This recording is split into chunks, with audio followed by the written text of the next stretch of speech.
Hello and welcome to The Silver Lining, the weekly geekly talk show where we discuss whatever is going on in the geeky world for this past week or so, and whatever else we feel like talking about.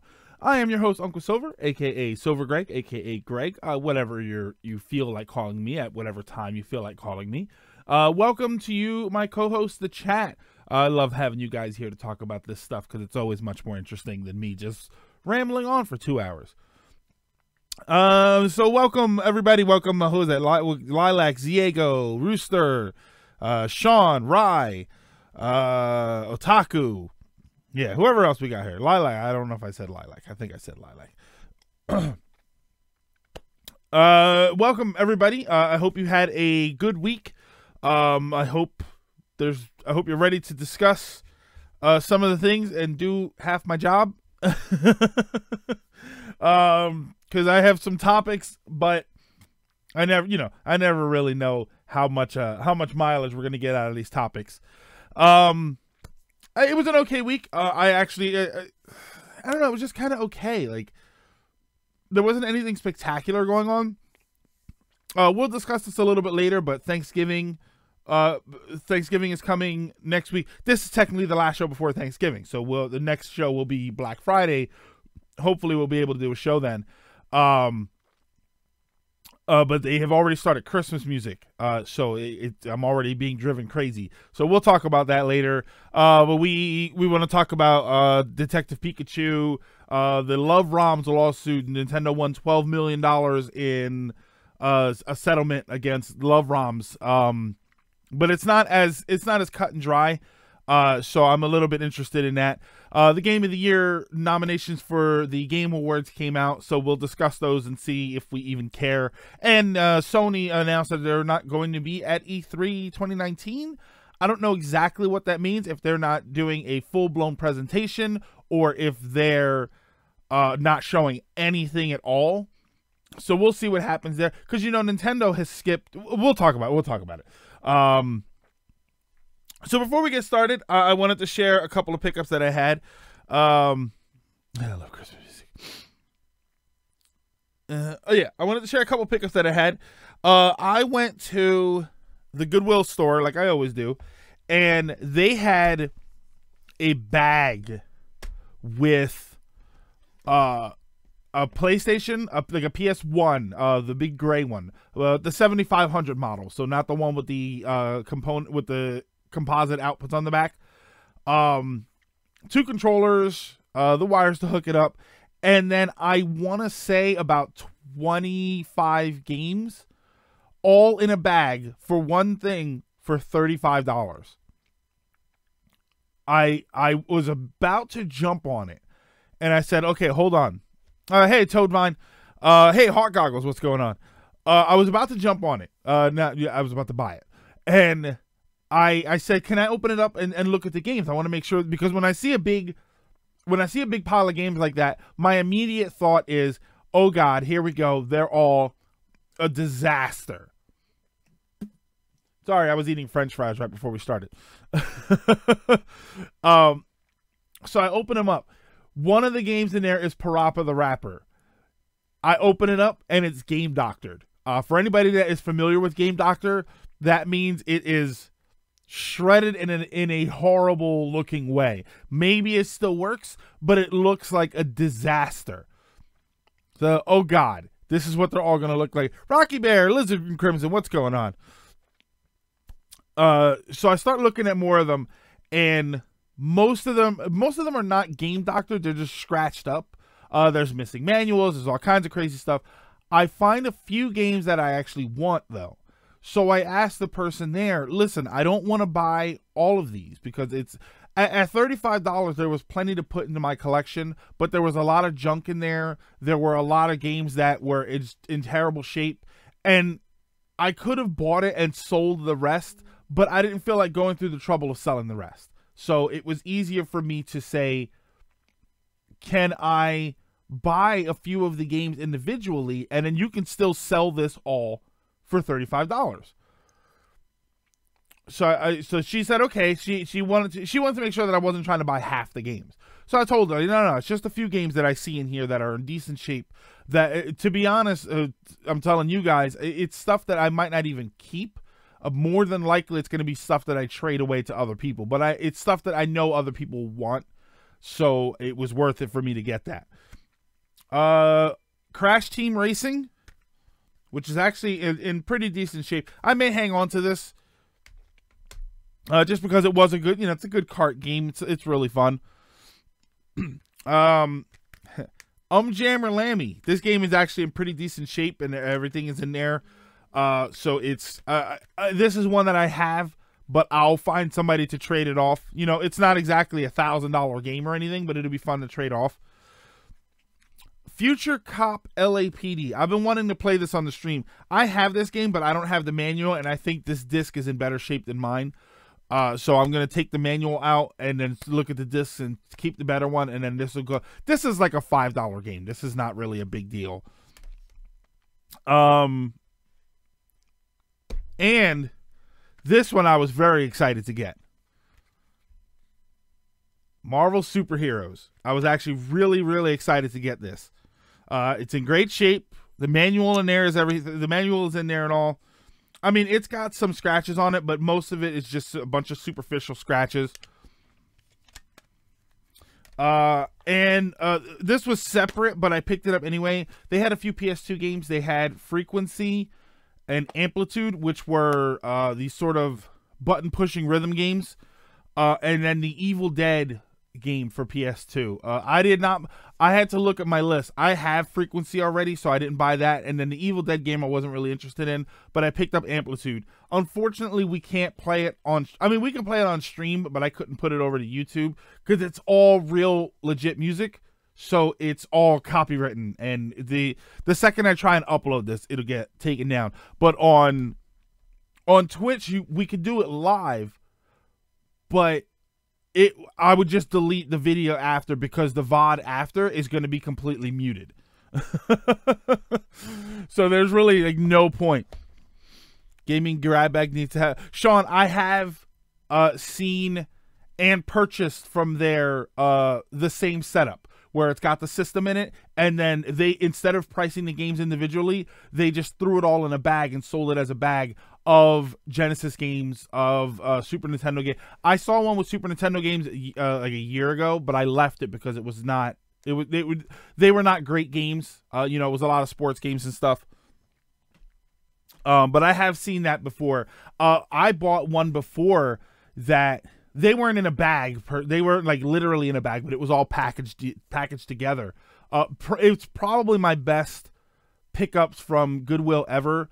Was an NES with 16 games, but it was like it had that black. Remember the black Nintendo leather pleather case that held 10 games, and then so it had a bunch of games in there.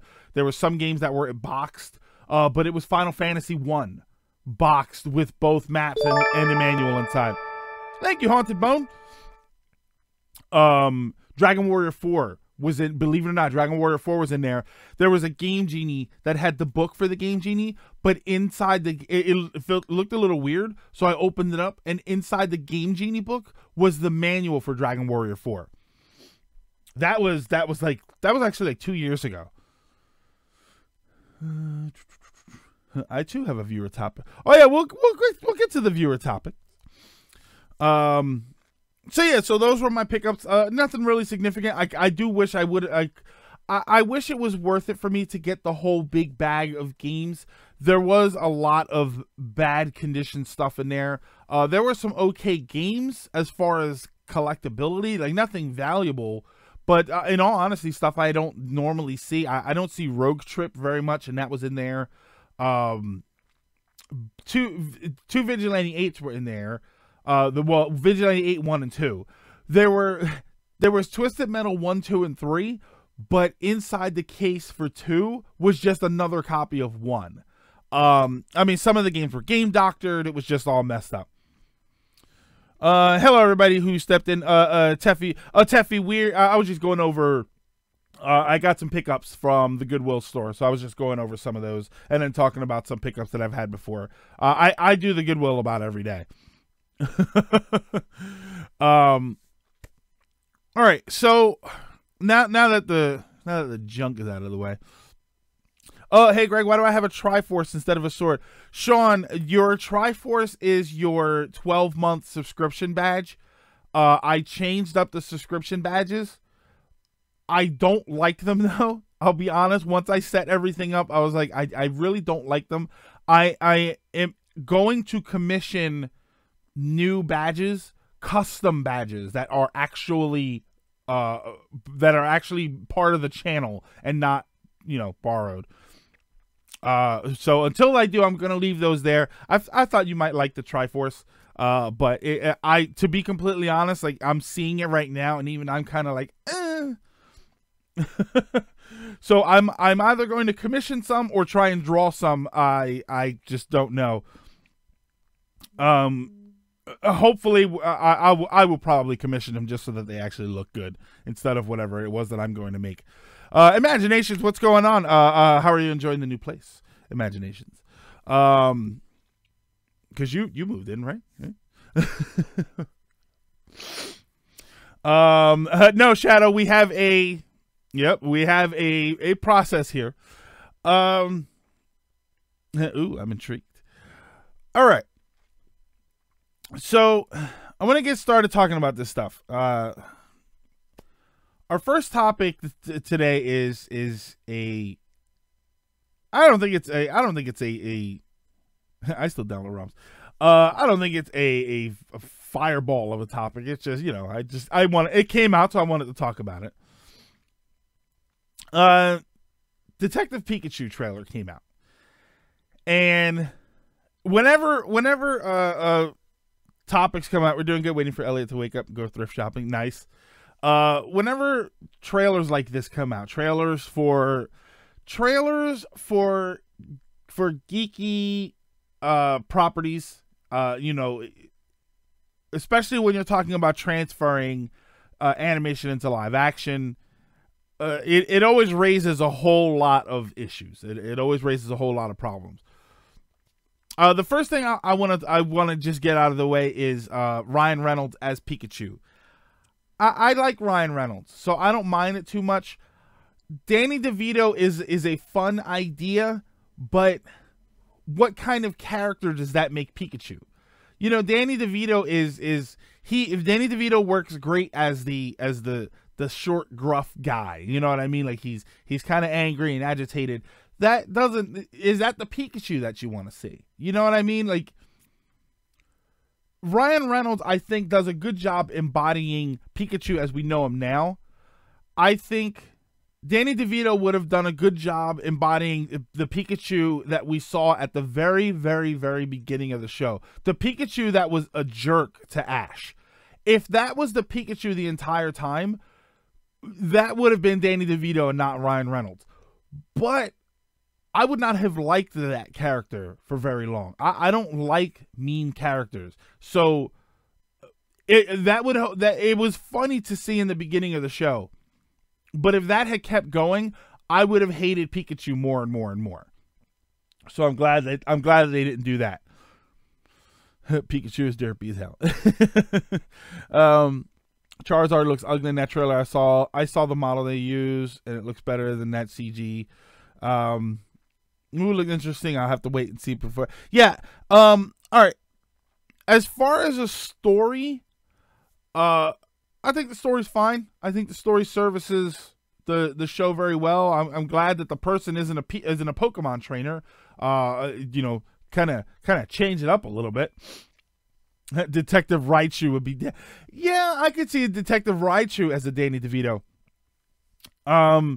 Yeah, as far as the storyline goes, I don't know the whole story. I would say the premise instead, not the storyline, but the premise. I think the premise is fine. I think that it's okay. I didn't play the game, so I don't know how true to the game the story is going to be. The biggest topic that keeps coming up about it, and rightfully so, the biggest topic that keeps coming up about it is the look of the Pokemon. And the look of the Pokemon is kind of digs into a deeper problem that I have. And I always have this problem. It's basically Deadpool as Pikachu. It's the same problem that I always have.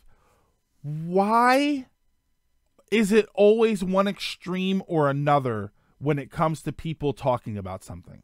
Why is it always, it has to be all of this or it has to be all of that? I keep hearing the argument of the furriness of the Pikachu, of the Pikachu himself, but then all of the Pokemon, Jigglypuff and all of those, you know. And I keep hearing the same arguments. I don't like the way they look. They look too fluffy and furry. Well, they're supposed to have hair and they're supposed to have fur. I don't mind the hair and the fur because it makes perfect sense. I just think they are a little bit too fluffy. You know, for anybody that has dogs, short-haired dogs, like, you know, things like pit bulls and boxers and, you know, little dogs like that are not fluffy, it's still fur, but the animal itself, the surface looks kind of smooth. Somebody I was reading somewhere before, and somebody was saying that, yeah, I always knew the Jigglypuffs had fur, but I always thought it was more like a peach fuzz, you know, so which is technically true. Like, speaking of furriness. I don't mind the look, but they look like animated plushies. And I think that's my problem, is that some of them, they look like Muppets. They're too fluffy. That's why I don't mind furry. Fluffy is a little too much for me. You know, nothing about how Jigglypuff ever looked made me think that he should be fluffy. It's funny because I think that it would actually be a cool way to differentiate trained Pokemon from wild Pokemon. Wild Pokemon should be a little more furry and fluffy. They should be a little more unkept as far as their appearance goes. Owned and trained Pokemon should look a little cleaner, look a little smoother. They should look like they're more taken care of. There's a difference between a stray alley cat and a house cat. You know, so I feel like that's something that they could have done. But you see in the scenes when they're walking around the streets that the Pokemon that belong to the people, that it clearly belong to the people there, they are just as fluffy, and this looks a little weird to me. Mr. Mime looks like a guy Greg would beat up. As for, yeah, and that's the thing, Ziego, that's a little issue that I have. The Jigglypuff with the pen mic, that was one Jigglypuff in particular, from what I understood. For what I watched of the show, because I watched like the first 2 or 3 seasons, that is a particular Jigglypuff. It's not like every Jigglypuff walks around with the pen mic. It's a great little nod, but does it make sense in the setting? Like and that's a nitpick for me. So even me, the person pointing that out, is saying that it's not really a big deal. It's a great little nod, but it does seem a little like, okay, that's not this one though, right? Get that Pikachu a brush. I think they went that direction to compensate for lacking a realistic look instead of putting the work into making them look groomed. They left but Rocky Bear, from a technical standpoint, making them look messy is actually, it seems harder. You know, it seems harder to make the hairs move in a specific way as opposed to a smooth look where all you have to work on is the lighting and shading, as opposed to individual hair textures. Yeah, if they give us more variety on how they look, it would be a layer of real. Yeah, I think that's a big thing. I don't think that. I think that they're supposed to look different. You know, there's supposed to be a difference between wild Pokemon and kept Pokemon, and there's even the Pokemon that are like the show Pokemon. The people don't battle them; they enter them in competitions and stuff. Hey Dan, maybe no, I'm actually kind of looking forward to the movie. I just have some minor issues, and I think my biggest problem is the whole overly fluffy thing. Again, not the furry thing, the fluffy thing. I think that's my biggest. That's probably my. If I was to point out a specific issue as far as the way it visually appears, it's going to be that. I've heard a couple people talking about the darkness of the movie, visually, the lighting, like, you know what I mean, the setting, and it's supposed to be this just grimy, like it almost looks like it's not just a detective Pokemon thing. It almost looks like a crime noir. But I like that. I like that that differentiates from the regular bright and colorful Pokemon. If this movie looked the way it does, excuse me. If this movie looked the way it does, and you tell me that this is a Pokemon movie, you know, where we're going through and we're battling all, then I would say, okay, easy there, DC Universe. Maybe stop pushing your influence.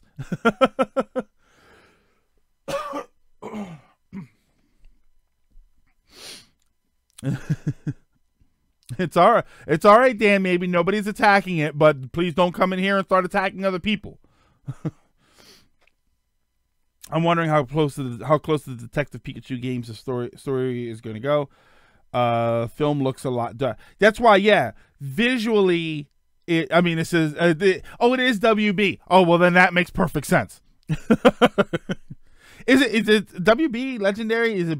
I didn't actually see who. Yeah, Teffy. That's exactly why I said it. Like I see these DC Universe movies, and it's like, okay, you're sorry, DC Universe. One of your main heroes wears a bright blue costume with red underwear on the outside. I get that you're trying to compensate for that, but let's not take it too far. I honestly hope they make this movie into a crime noir. Yeah, I want a black and white scene of Pikachu like sitting behind a desk, and he opens up a drawer and there's like a Pokeball and then a bottle of scotch there. Have you seen the head artist's concept art for the? No. I saw something about, somebody was saying something about fan art. Danny Elfman is a guy. Danny Elfman is pretty good. Save me my, was it? Why did you say that name? Why did you say that name? That was my trainer's favorite Pokemon's name. And last thing, the ground full. Yeah, I didn't play the game, so I'm not too familiar with the story, but I'd like to know how close to the game. I'd like to know if you guys can tell me how serious is the game, because like I said, if this visual style was presented as a regular Pokemon movie, you know, the classic trainer going to battle and be the best he can be, I would think that it does not fit. But as a crime sort of movie, it kind of works a little bit better. Is the game a little more I know it's not serious, but does it take the story a little more seriously? Because Pokemon game, let's be honest here, mainline Pokemon games, the story is usually one of the weakest parts of the game. It almost always just feels like, okay, they slapped it together. It's like Fast and the Furious movies. Like, no one's going to Fast and the Furious movie for the intriguing story. They're going to Fast and the Furious, and you're expecting a bunch of car stunts, and what you're expecting out of the story is drug dealers are trying to make money. We can't let them get away with it, because isn't that the story for like 5 of the movies? Thoughts on Charizard's look in the movie? I like the Charizard look as far as the scaly texture. I do think it's the same, and he's not fluffy, but I think the fluffiness is the same problem that I have with Charizard, in that it's almost like they over-textured it. The scaly look makes sense, but they went a little too far with how scaly it is. Perfect example to me. That time frame where Mass Effect 2 came out, where in order for everything to look more realistic, they over-texture. Like, everybody had the worst skin ever. Nobody had smooth skin in Mass Effect 2 because they over-textured it to try and give it this sort of sense of realism. But some people have smooth skin. It's just the way it is. Animated Pokemon movies were a little dark themselves. That's true. I'm gonna agree with you. The darker visual style would be too out of character. Okay, I see what you mean. They're getting better with each game, but they are simple. But Hawkeye, that's what I mean. They are simple. They're not. You're not getting a crime noir drama storyline out of the mainline Pokemon games. None of them are that deep. There are no dramatic twists and turns. There are just things that happen, and half the time you kind of expect them to happen. The game does try to go with the story. The premise starts with your dad in a car crash and is missing, and you investigate to find what happened. I don't remember how serious it got. Okay, so that does sound a little bit more, like there's a little more consequence to it. Picture the original head model for Charizard before they decided to go to CGI. Okay, Haunted Bone. I would be curious to know how they were planning on achieving that first route, and then what compromises they had to make. Because I think that's my problem, is when they go from a better looking, more simple style to a more complicated one just for the sake of it looking more complicated. That to me, what was it? The Michael Bay Turtles movies. When that was first coming out, there was a big controversy because they gave them human-looking lips instead of mouths that looked more like the turtles that they were. So there was a big controversy about that, and I think the first mouths looked better. They technically were not more complicated to make. It just, I guess they just wanted different mouths. Maybe the other ones were easier to make, but I don't know. I just like them better. I'll tag you. Yeah. No links here. We've had that before. So yeah. Though I doubt they will go full noir. Oh yeah. They're never gonna go full noir. That's why I joke about the whole Pikachu sitting at his desk with the bottle of scotch in the drawer, but they're never gonna do anything like that. Like, of course not. I remember how upset I was when the movie was announced. I'm a diehard Turtle fan, and yeah. Wait, what happened with links? Rooster, I disabled all the. Well, the links have been disabled in the chat before, but if you post a link, I disabled them through Twitch before. Now they're disabled through Nightbot, so you'll get a message, and you'll get a. I set it up so that you'll also get a 5-second ban, so that you've got some time to read the message that pops up. They'll go with apple juice instead. Yeah, it'll be potion. It'll be like he's got a potion addiction. He's eating too much candy. Never seen the TMNT movies. I have no reason to watch them. The Michael Bay ones, yeah. I want to watch them just because I used to be a huge Ninja Turtles fan. I haven't been a huge Ninja Turtles fan in a very, very, very long time.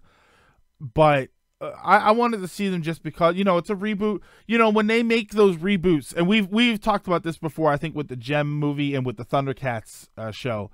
When they make these reboots, they talk about how it's not about the property name, it's about the show that you're getting. But let's be real, they're using the name and the property because they want to push that nostalgia button. And that's what the Turtles did for me. It pushed the nostalgia button really hard, so I wanted to see it. And I went in, I went in knowing that I was not going to expect a whole lot. I think I only seen about half hour of the movie, though, of the first movie. I didn't see the second one. I went to go and watch it one day on Netflix, and it was completely gone. Hey, Rye. Oh, yeah, Rye, you are here. Okay. The femme fatale would be a Blissey. So yeah, the Pikachu, Detective Pikachu looks good. Watch the second one. The buy-in between the brothers is better, and it's pretty nice to see Bebop and Rocksteady on screen. Okay, that might actually be. I might have to go for that one then. Transformers 1 was okay. Teffy, I liked the first Transformers Michael Bay movie. Yes, it was not true to the source material completely. Yes, it did have some issues. I think anybody who honestly watched the movie with an open mind, because let's face it, there are a lot of people out there who watch some of these movies, and from second one, their goal is to not like it. So they're not going to try and enjoy it. They're just going to look for things that they don't like. Anybody who went into the first Transformers movie with a sense of, okay, let's honestly see how this is, has to admit that when Blackout, the helicopter, I think it was called Blackout in the movie, when that helicopter transformed and started attacking the base, you thought it was amazing. Anybody who really gave that movie a chance thought that was an awesome scene. It's just slowly things kind of leveled out from there. And then the second movie with the introduction of those two twin characters was just stupid. The third Transformers movie was actually really good. Dark of the Moon. I thought that was a great action movie. I did not see the next ones though. What was that? The Extinction and the Last Night. I remember for Last Night there was a theory that they were going to include Rom the Space Knight, and that they were going to fold an old Marvel property into the Transformers world. I thought that would have been very interesting. Why do we need a live? We need a live action Pikachu movie. Because live action and Pikachu, those two things have always been destined to go together.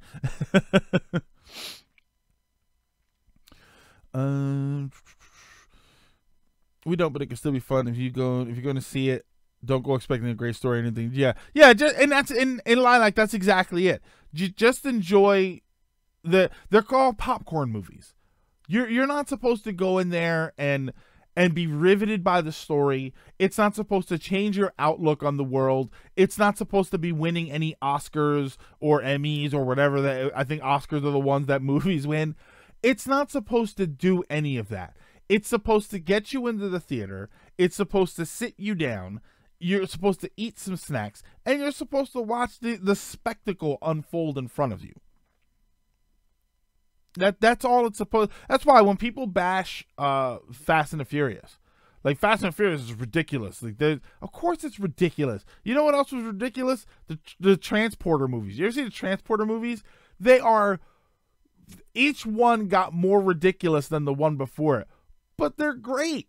It's exactly what it needs to be. You sit there and you have a snack and you watch Jason Statham kick everybody's ass for 2 hours, and it's great. And yeah, there are some goofy scenes.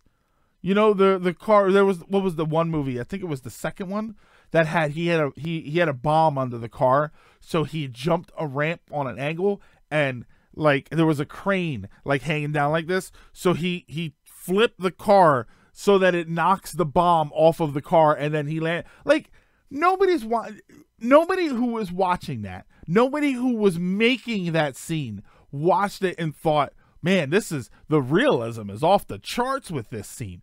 It's ridiculous, and that's supposed to be the point of it. Hey, Shadow Zero. So Pokemon and Sonic are getting movies next year. I want to see them both through. When is the Mario movie coming out? Isn't that also next year? Imagine a full-blown Pokemon noir film. No humans, just Pokemon. Heavily shadowed scenes, femme fatales, a Blissey, or a Gar. It's got to be, as Sean, it's got to be a Gardevoir. The hero dies at the end. You know, the hero dies, but then evolves into something else. The hero dies. The hero Pikachu dies, and then at the end of the movie, he comes back as a Raichu, and it's like, Pikachu is dead. It's my story now. 2022 for the Mario movie. Okay. Yeah, Illumination is doing the Mario movie, which you can bash it all you want, like, because they did the Despicable Me movies.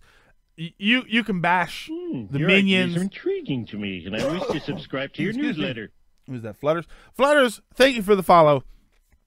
You can bash the Minions all you want, but those Despicable Me movies were great. At least the first two. I'm not entirely sure if I've seen the third one. Pikachu goes the way of Cole Phelps. Oh, God. I hope not. I did not know that ending of that game was coming when we were doing that playthrough. Is it Miyamoto heading the movie? I don't know. I don't know how involved he's going to be in the movie. I just know that it's not going to be a disaster like the first movie was. If you guys ever get a chance, I think it's the Gaming Historian, Norm.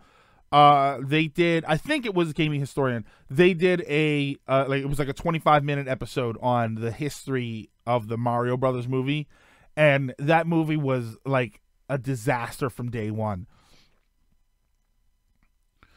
LA Noire was a classic noir story. See, but I've seen noir stories where the hero lives in the end. It just, it's to me, noir is the hero character is the gruff, disillusioned person in the beginning, and they're the gruff, disillusioned person in the end. Like, I don't think they necessarily have to die.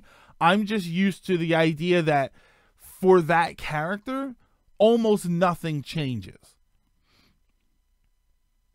Like, I know it's a weird topic, but Constantine.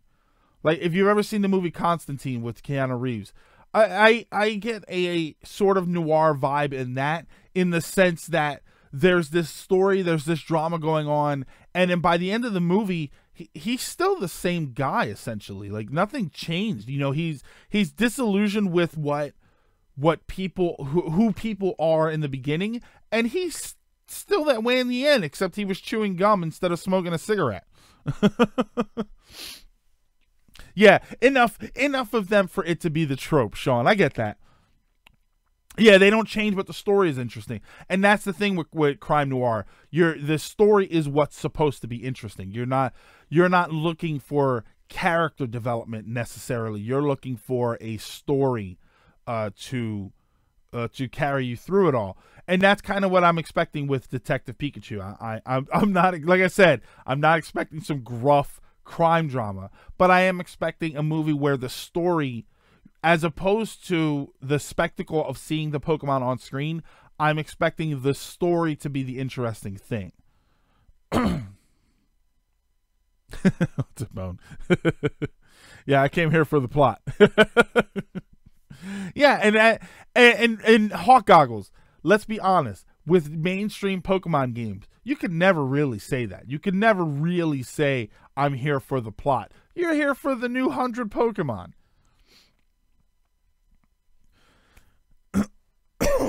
Was Sin City a noir film? Yeah, I would say so. Well, Sin City, I think, was a collection of noir stories. Is probably a more accurate way to say that. Some of them that were loosely tied together. Who was it that jiggled your puffs? Yeah, I want to find out that they're looking for a criminal Jigglypuff, and they can't find him, and then they come to find out that it's because he evolved into a Wigglytuff, and they've been looking for the wrong guy half the movie.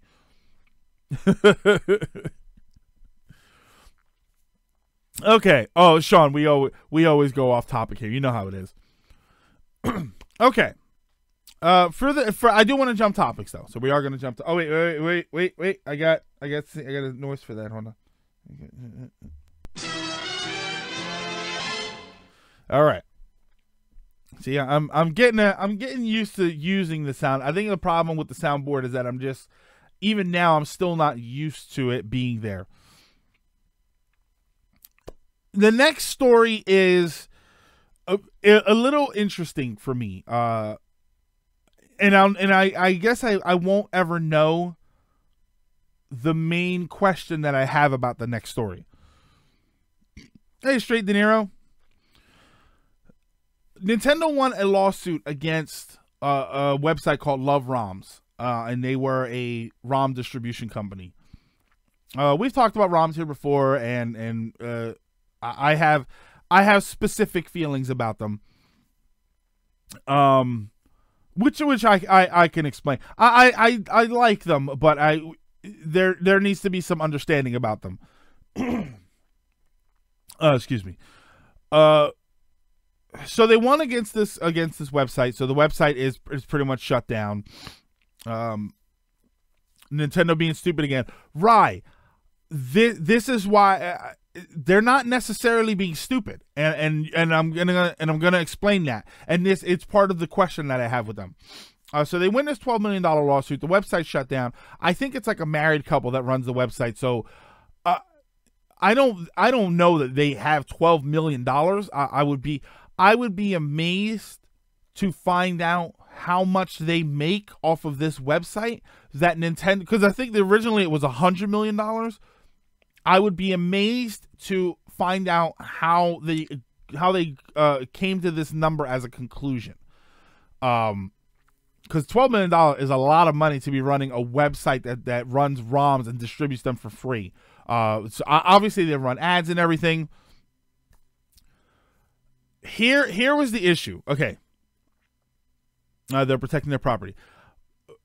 Understand where I come from with ROMs. Nintendo has a right to protect their property. When you distribute ROMs, when you have these ROM websites that provide ROMs for other people, for anybody, when you download ROMs, you are breaking the law. You are taking somebody else's property without any kind of compensation for it. That is the way it is. It's kind of like jaywalking. It's like jaywalking at 1 a.m. when no cars are around. You're technically breaking the law, but it's really not a significant law. It's really not. So I have this bowl here and it's like resonating sound when I talk really loud. So you are breaking the law, but it's come on. It's not really a significant thing. Emulators and ROMs have done an important job though. And I think that companies need to acknowledge that job. The ability to download ROMs and emulators has done a great service to the retro community and keeping the retro community alive. The reason Nintendo started their online service, and one of the features of the online service is that they can provide you Nintendo games. For years, every system has done their own older games as downloads and such, virtual console and all of that. One of the reasons that interest in that stuff is still so high is because of the availability of ROMs and emulators. So there is a job there, a function there that has been performed by the existence of ROMs and emulators and these ROM and emulator websites that should be acknowledged and appreciated.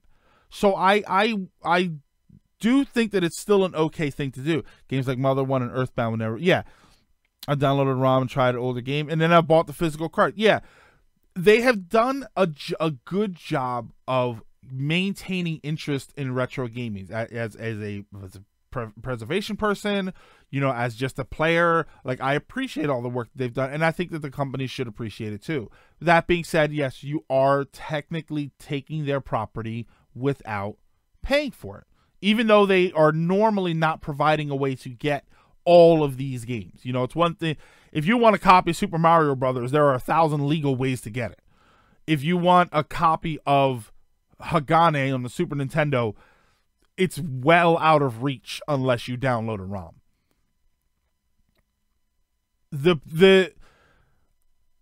I think most people think that because they've been accessible for so long, because there are the websites, because they do appreciate what the function that ROMs and emulators have done, that Nintendo should not have gone after a company and sued them for $100 million. Here comes the part that I didn't know about, and here's where it gets a little interesting. Their website used Nintendo imagery on the website as part of their presentation. There were Nintendo characters all over the website.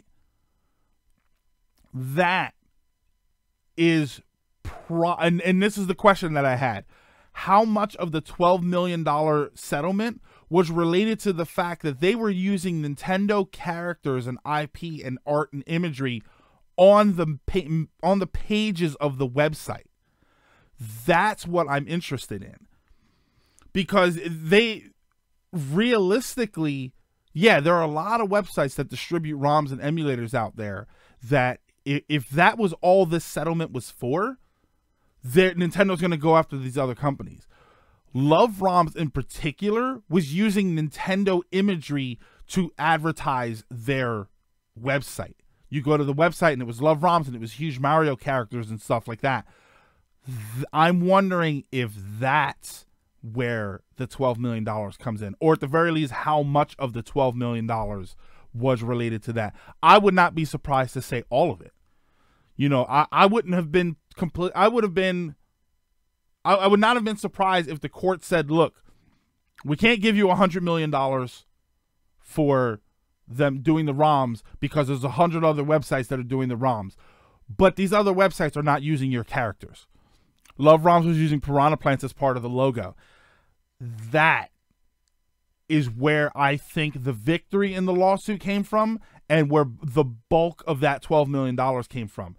That's why when the news of this lawsuit popped up, I thought the same thing. Like, oh, I can't believe they sued a ROM website, and, you know, Emu Paradise shut down, which I know it's like Emu Paradise, but I call it Emu Paradise because I like the pictures of the birds.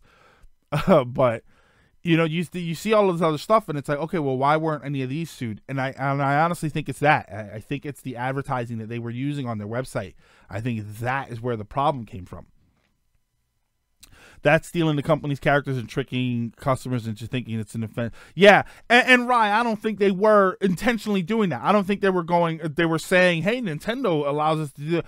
But that's exactly what happens. You go to the website, and right on the front page, you see Mario characters, and you think, oh, this is the place to go for Nintendo games.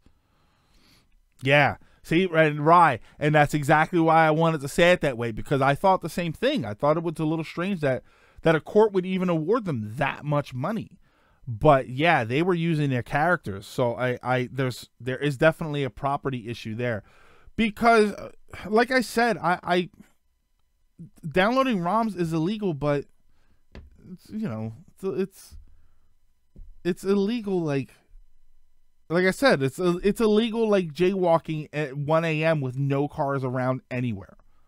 Is it really illegal? It's illegal like rolling through a stop sign at an you know, anybody who drives, you go through a stop sign and you slow down to almost a crawl, you look, and you keep going. Technically, you're breaking the law. I think the law for stop signs is that you're supposed to stop and be stopped for 3 seconds or something before you move through the stop sign. So you break the law every day. But it's one of those, there's the law and there's the rules of the road. Emu Paradise used the 1-Up mushroom as part of their website icon, but the logo itself was a beach. They could have shut down for the same exact reason. Yeah, it's still unlawful use of characters, and more people are going to see the images more. Yeah, they're going to see the images more than the text. Yeah, you're not going to go to the website and say, "Oh, Love ROMs." You're going to say, "Oh, look, piranha plants." They're going to be noticeable for. We call that a California stop. Yeah, well, Torch, some of the websites that I would go to years ago, a couple of the websites that I went to took down all Nintendo games. Apparently Nintendo did this before, and they made a big... I don't think they sued anybody, but they made us think about it. And most of the websites that I went to took down their Nintendo section, and you could just get everything else. There was only 1 or 2 that were still up that were doing Nintendo games. I found that very interesting. I truth be told, I wouldn't have brought this subject up. I wasn't even going to talk about the whole thing because it's over. You know what I mean? It's kind of cut and dry. You know, we all feel the way we do about emulation and ROMs and such. But I thought it was an interesting twist that there was this extra dimension to it all, and I wanted to see how much that changed your opinion. And it seems that once you mention that, the entire opinion of the situation changes.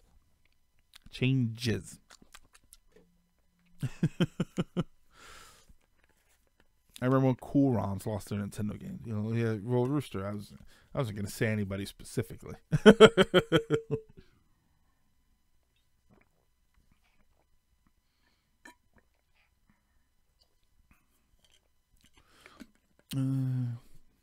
Yeah, Sean, Nintendo has a lot of really cool games. They just don't do anything with it. Really makes me sad. And they're games that they won't do anything with. There are some crappy games, but there are also some really good ones. Let's be honest. They keep redoing. They did Dragon Warrior 1, 2, 3, and 4. They released them as Dragon Quest games. Earlier, they released them as Dragon Warrior games. But if they release them now, they're going to release like remakes or something, or the DS versions. If you want Dragon Warrior games in their original form, you either got to buy them, or except Dragon Warrior 3 and 4 are expensive, or you download them. Yeah, I saw bits and pieces on Twitter and Rye, that's what everybody did. That's and like I said, that extra wrinkle is why I wanted to talk about it. My friend still cries over No F-Zero. Glad I got all my games before they went down. Well, Shadow, I am very excited because I bought an NES and an SNES Classic, and right out of the box, without having to do anything illegal, my systems both had a whole bunch of games on them. I had to download Dragon Warrior 1 and 2 just because you can't get them. And Dragon Quest 11 just came out. Over in the US, I'm willing to bet that a lot of the people who bought that game, who are still into the series, got into the series way back in the NES days. I like the series even though I haven't played pretty much most of it. Well, definitely most of it. Like, I played Dragon Warrior 1. I started playing Dragon Warrior 4 on the DS, and I just stopped playing it because on the 3DS. I just stopped playing it because I was like, I don't like having my 3D. I have the original OG 3DS, so excuse me. The screen's very small. I'm just not a huge fan of it. They took down the ROMs, but that was a safe measure. Yeah, games that came out in Japan and never came out over here. Games that came out over here and are ridiculously expensive. These games will be lost to the ages. Or games that there's just not a lot of copies of. These games would be lost to the ages if not for emulation and ROMs. So I appreciate the function that they've done, and I think other companies should also acknowledge that some of the modern day franchises get to still be celebrated because people got into playing the older versions of those games through ROMs and emulation. They have done a great service to the company. I think if you're distributing them for free, I think it's fine. I think the problem is when you get a website that says, hey, for $5 a month, you can download all the ROMs you want, because now they're making money. Like, I think anybody who did something like that would be wrong. So the idea that, and let's be honest here, these ROMs are going to be out there. They're out there now. They exist in the ether. I'm sure you guys have a ton of them. So if I was to say, hey, I need this game or that game, I'm sure I can get it from you. AM2R, another Metroid 2 remake. That game was shut down 10 hours after it went live, which I still to this day will argue that Nintendo waited to shut it down on purpose so that it could get out there. But Nintendo shut it down. You can still get the ROM. Like, it's out there. It's changing hands every day. If I was to say, hey, I need a copy of that game, somebody would be able to transfer me a copy of that game. We may have lost the next Earthbound in these lawsuits.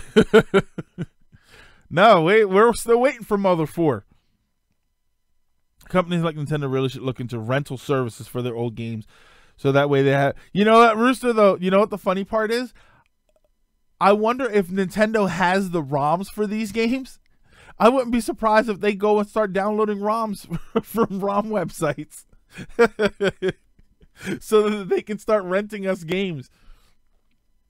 Because honestly, I think that Nintendo's online, you get like 3 or 4 NES games a month. I really think it should be 3 or 4 NES games a week, which would give us a huge chunk of the library. But I wonder how many of those ROMs they even still have in their possession.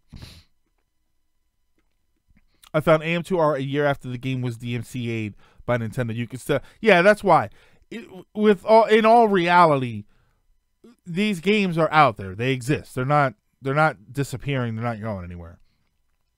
Didn't Nintendo use a ROM off one of those sites for one of the? Yeah, I remember hearing about that. I don't remember which one it was, but there was talk about Nintendo used what was a ROM from a website because there was a glitch or something in the game that was related to the ROM that is also in the official Nintendo, like the Virtual Console version. I remember that, but I don't remember what game it was. It was. I don't think it was golf. That's so interesting. I do remember that. I just didn't remember which game it was. I'll just plug in my earbuds and lie now. Do what Sony and Microsoft do. You download the game, it's yours. A free old school game. Yeah, there you go. You download it and it's yours. Yeah, Haunted Bone, just lay down and feel a little bit better. My desk is so dirty. All right, what are we at? 3:56. All right, let's take a 2-minute break, and then when we come back, we will get into the next round of discussion. Emulation might be one of the few ways to play GameCube games without having to spend a lot of money, solely because Nintendo doesn't seem interested. I think they're going to port them though. They skipped over GameCube. Well, the Wii U is not a good judge of anything because it was such a disastrous system. So that always needs to be acknowledged. Let's take a 2-minute break, and then when we come back, we will get into the next topic. All right, so you guys stick around.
Hello, welcome back, everybody. I hear a cat. Yeah, that's Sagers. He's walking around, acting like he's hungry, acting like he doesn't get fed like 6 times a day. I think he just wants attention at this point. it's chilly in the house. He likes to sit down and bundle up on the couch, but he also likes to do it when people are there. I gotta get stuff from him. I'll give you 3 minutes. Yeah, you can download a movie from Netflix. You don't have to stream. Yeah, yeah, I see what you guys are talking about with the streaming service. Yeah, it depends on how you would do the streaming service. I mean, obviously you don't have to like stream the game while playing it, but the way Nintendo service works is that you have the games on your system, and at least once a week the system has to be connected online, and when you try and play it, it'll basically check to verify that your account is still active, and then it will allow you to play the game. You still play the games offline, but at least once a week you have to go online, and it'll automatically verify. Did you make the Terminator meme? Oh yeah. I love that Terminator picture. I may change the music here and there, but I love that Terminator picture.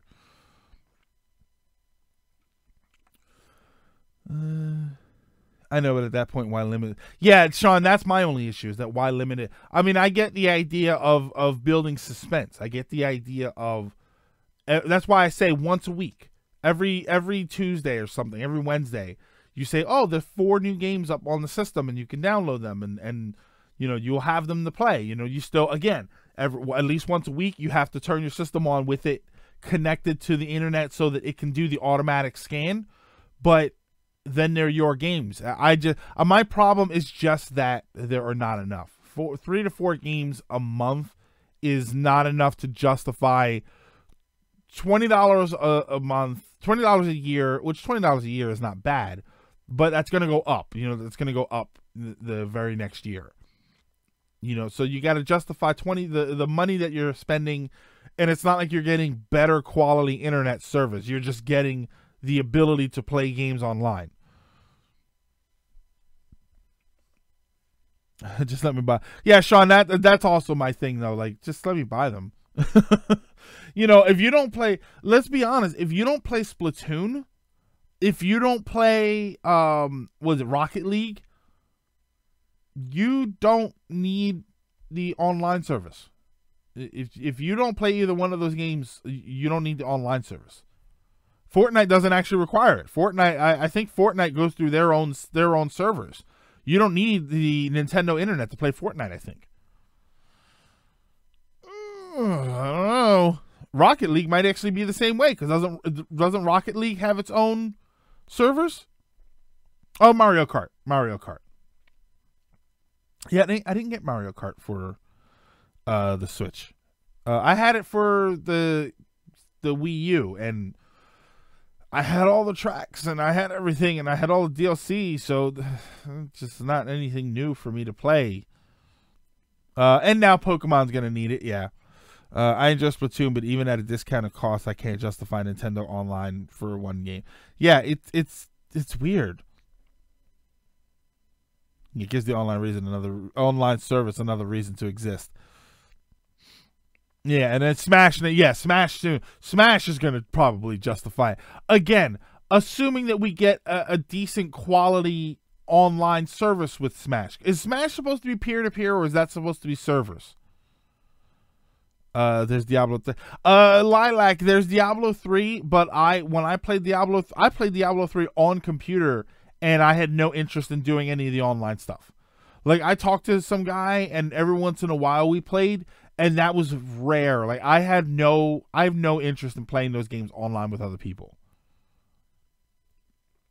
Yeah, peer-to-peer.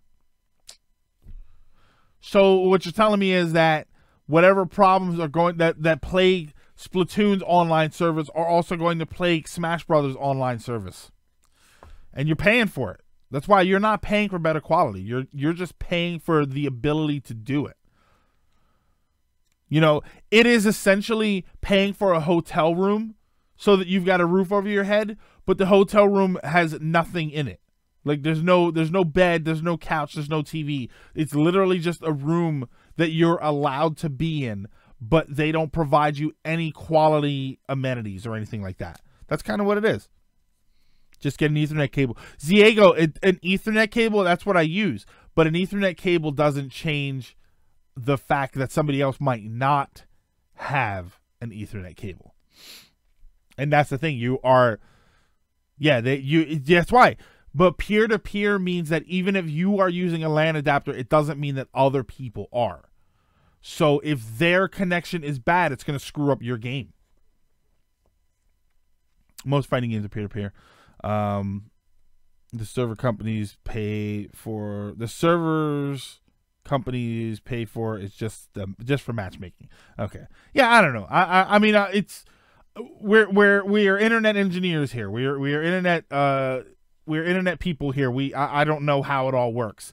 It just seems to me that paying for servers that they can manage and more easily root out things like cheaters is more valuable than literally just paying to be allowed to click the button that says online play. Yeah, most fighting games are also in one-on-one.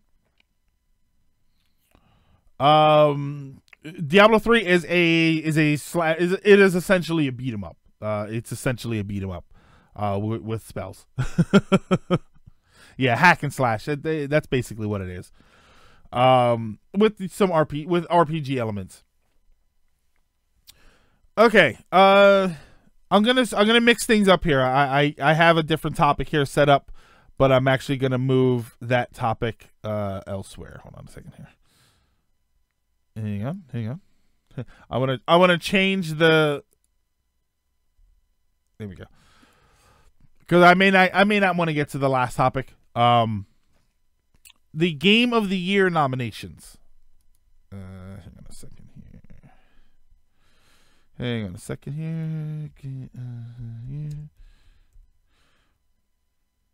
Right, there you go. Yeah, that's them. Game of the Year nominations came out. And I don't know that that was longer than 3 minutes. I don't know. I don't know how to feel about the Game of the Year. I mean, there's all the choices I feel like make sense. There is one on there that is a little bit odd to me. Not odd, but it's odd that it's on there considering I've heard next to nothing about it. What are the Game of the Year nominees? Yeah, for the Game Awards. The Game Awards, that the one that they do every year, and it gets weirder and weirder and longer every year. So these are the nominations for Game of the Year. I didn't go through the other nominations because let's face it, this is the one that everybody's going to talk about.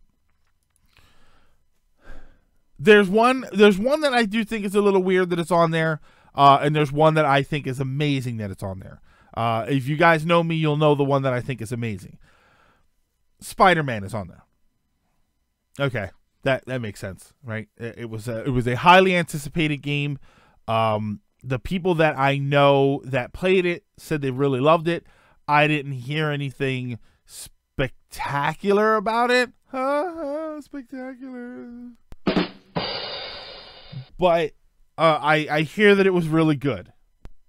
So it makes sense that I mean, just with the hype alone that is around it, it makes sense that it's on there. Red Dead Redemption 2. I don't play Red Dead Redemption. I've played one of these games, by the way. I have played one of these games.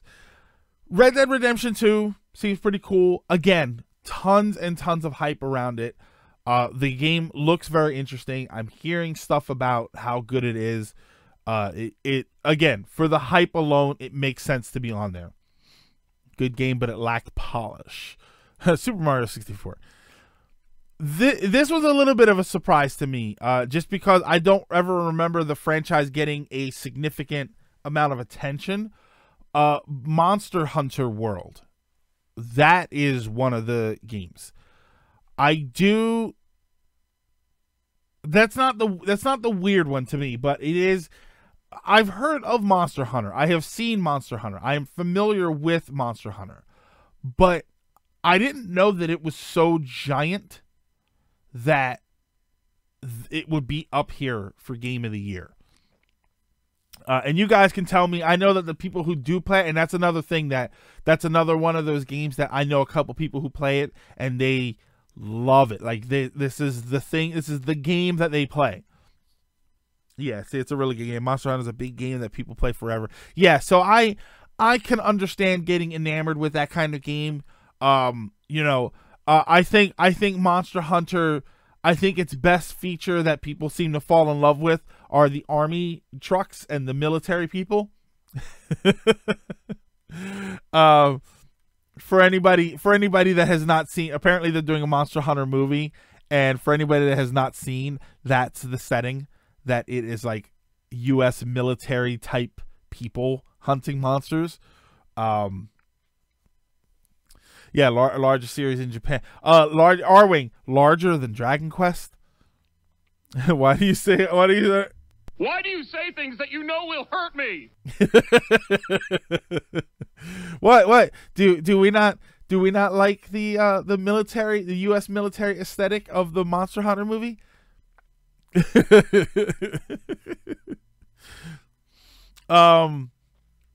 So yeah, so there's Monster Hunters on there.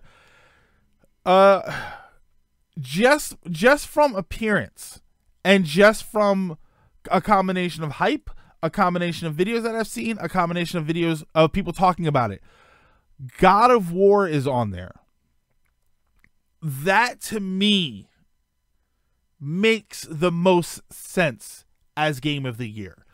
Again, I didn't play it, but seeing all of the hype around it, seeing the way people were hyped around it, the God of War hype, even after the hype died down, never seemed like unwarranted excitement. It seemed genuinely like it was a good game, and that's where the excitement was coming from. Is it going to be like the Doom movie? So Avatar, yeah. Oh God, I loved Avatar, but the U.S. military as the villain is probably makes more sense, but just as far as the whole behavior system, God of War did nothing for me at all. See, here's the thing, Hawk Goggles. God of War never did anything to scratch any itches for me. It was the Kratos seemed like a very one-dimensional character. Smash, kill. Like, that's what he always sort of seemed like to me, because people would constantly tell me the God of War games are amazing, and then I'd listen to them talk about it, and all I would hear was kill, blah, blah, blah, blah, blah, kill. And it never seemed like it had any depth. Okay, there was a story, but from the main character's perspective, all he did was kill. He didn't seem to grow and evolve. He didn't seem to learn any lessons. All he ever seemed to do when people talked about God of War to me was kill, and the storyline was everything else. I don't like that. I need a character with some kind of depth. So it didn't work for me. But when I saw stuff about this version of the game, that he had left that world of war behind, that he had left that world behind where he didn't want to fight anymore, and he was trying to raise his son. It's a little bit of a cliche, but it seemed to give more depth to the storytelling right from the main character's perspective, because now he had to revisit this person that he and I both seem to not like. Basically, Kratos coming down from all. Yeah, that's what it seemed like. It seemed like Kratos having left all of that behind and having to go back to it, having to be this kill character that even he doesn't want to see anymore. I didn't want to see it at first, so I never played the games. But now he has to go. So I feel immediately more connected with the character on a personal level, because he doesn't want to be this guy, and I don't want him to be that guy either. Yeah, to me, I need depth in my characters. At least the main character. So God of War seems like, and it's not even my favorite game on the list, but it just feels to me like that would be the choice. Here come the two weird ones. Here come the two weird games that are on there. Okay. This is the one that I'm a little surprised is on there in a bad way. Assassin's Creed Odyssey. I didn't hear anybody talk about that game. Like, when it first came out, I heard people say that it came out, but I don't remember hearing anybody talk about how amazing Assassin's Creed Odyssey was. I really don't. Maybe they did and I'm just not remembering it, but I remember people saying that it was coming out and it looked pretty good, and then when it came out, people said, hey, it's not bad, and then that's it. Like, I immediately stopped hearing about it. I heard a lot about Echo. Yeah, I heard people criticize. Yeah, I didn't hear Odyssey is gonna win to make up for Super Mario Odyssey. Yeah. Yeah, Random Smitty, I heard a tiny bit, but that's it. I didn't hear, like, really? When I remember when the nomination first came out the other day, I said, really? All right, saying it's just okay and complain. Yeah, I remember. That's why when it first came out, I remember some people like, oh, it's a pretty good game. It's all right, literally with that tone, and then that's it. Like, immediately, it wasn't like a week later people were still talking about it. Here we are with Red Dead Redemption, and I'm still seeing posts and talking to people and saying, oh, it's actually really good. It's got this and that. Odyssey was like, yeah, Odyssey was a perfect example of how cookie cutter and stale the series has become. So to me, to see that on Game of the Year is strange. I forgot that Assassin's Creed Odyssey. Yeah, was it a thing? I don't know. I thought it came out around the same time as Unity with the disappearing faces. Yeah, I guess just like, yeah, like weird hype. I don't know. Maybe it is like you said. It's just it's so stale and cookie cutter now. Like even the game is so stale and cookie cutter that even the hype for it is stale and cookie cutter. It's hype for the sake of hype, and then once it comes out, it's just immediately time to talk about the next thing. The last one on there is the one that I'm surprised in a good way. Celeste is on there. Celeste was a fantastic game. I thought it was incredibly interesting, incredibly challenging. The premise and the storyline was not the storyline so much, but more the premise was spectacular. Sorry for spoiler, not minor spoilers, but the whole game itself was essentially, the way I interpreted it was it was sort of like a journey into her mind in a way where you navigate the sorts of things that go through people that deal with depression and anxiety and stuff like that. Like, you dealt with a lot of these things. There was a scene in the game where your anxiety was taking over, so you had to do this. It was like a mini game where there was a feather that goes up and down, and then you have to control your breathing so that it kind of levitates the feather in the middle. And the idea was that you were fighting your anxiety.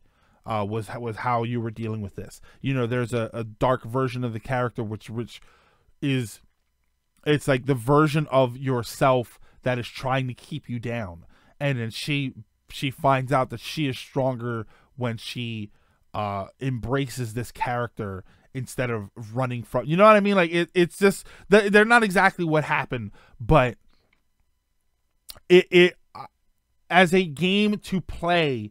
I thought it hit all of the very important points, most of the very important points. Yeah, good example of games as an art form. It deserves to be Game of the Year. Who made Celeste? Oh man, who made Celeste? Celeste was Matt Makes Games.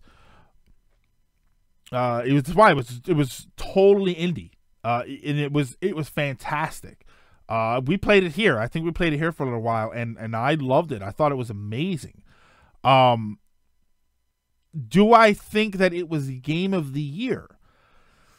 I don't know. I guess it's all about what you're looking for in your game. If you're looking for a moving experience, I think it was as a moving emotional experience. I think that Celeste tops out most of these other games. But maybe you were looking for more depth in the gameplay style and the visual style. You know, since it's a pixel art game, that might not push the right buttons for some people. So maybe in all honesty, my opinion is that this game of the year is between God of War and Celeste. If I had to pick two to go up against each other, it's God of War and Celeste. Because I think last year, Mario Odyssey and Breath of the Wild were on there. They were on the list, and everybody's like, "Oh, well, this game's gonna win. That game's gonna win." And I remember sitting there thinking, "It's gonna be Breath of the Wild or Odyssey. There's no question that it's going to be one of those two." And I think it was Breath of the Wild. Yeah, there's plenty of depth gameplay wise. Yeah, and Sean, I felt like there was for me. I never really know. One of the reasons I don't watch the Oscars, other than the fact that it's just a big bloated spectacle of a thing just for the sake of being a spectacle. I don't watch the Oscars because we don't look for the same things in movies. There was a year, I think it was 2007. Dark Knight was one of the contenders. Dark Knight was a contender. Juno was a contender. No Country for Old Men was a contender. I think No Country won that year, which was a spectacular movie. But I thought Dark Knight was better. I thought Dark Knight had great action, but I know that they don't look for that in the Oscars. But I thought that the character depth was amazing from multiple characters. I thought that the performances from every character were incredible. I thought the visuals were incredible. Like everything that goes into making a movie, I thought was done perfectly with The Dark Knight. And the fact that it didn't win over No Country for Old Men, they look for something different. That's why you get, in December especially, you get all of these very emotional movies that come out. These Oscar contenders. They're Oscar contenders before they even hit the theaters. And the reason they do that is because they want it to be fresh in your mind so that you can see all of these things. They don't care about the Oscars don't care about action movies. Once there's an action movie, it's very rare for the action movie to win. I think there was an action movie last year that was nominated, and I was so excited that it was there. I don't watch the Oscars or the Grammys. Heath won an Oscar for playing the Joker, by the way. Oh, he did win an Oscar for that. Yeah. Oscar bait movies.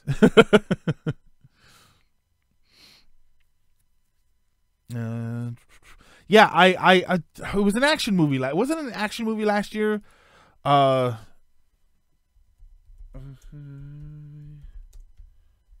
year 2017. There was one year where it was last year it was Moonlight.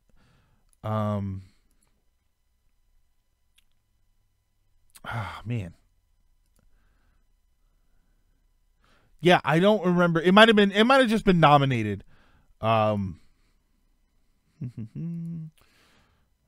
looking through all of the movie. Yeah, I don't remember which one it was.